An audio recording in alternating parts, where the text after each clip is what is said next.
আসসালামু আলাইকুম। আজ আমি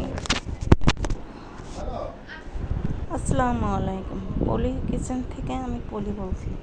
ভাইয়া এবং আপু যে যেখান থেকে আমার ভিডিওটি দেখছেন সবাইকে স্বাগত। আজ আমি রান্না করবো বা ভর্তা বানাবো বা ঢেঁড়স ভর্তা বা ভেন্ডি ভর্তা যে যেটাই বলো। তো আমি কিভাবে ভর্তাটা বানাবো সেইটাই শেয়ার করবো আপনাদের সাথে। প্রথমে কচি ভেন্ডিগুলা হালকা ভাপ দিয়ে বা সিদ্ধ করে নিয়েছি। এটাতে কোনো পানি রাখি নেই, শুকনোভাবে সিদ্ধ করে নিয়েছি। আর আমার গাছের ধনিয়া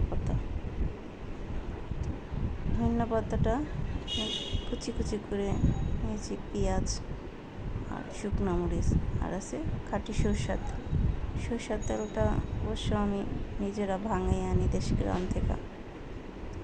সেই তেলে আজ আমার ভেন্ডি ভর্তা আমার অনেকই পছন্দ। যখনই বাসায় ভেন্ডি আনে তখনই আমি ভেন্ডি ভর্তা বানাই।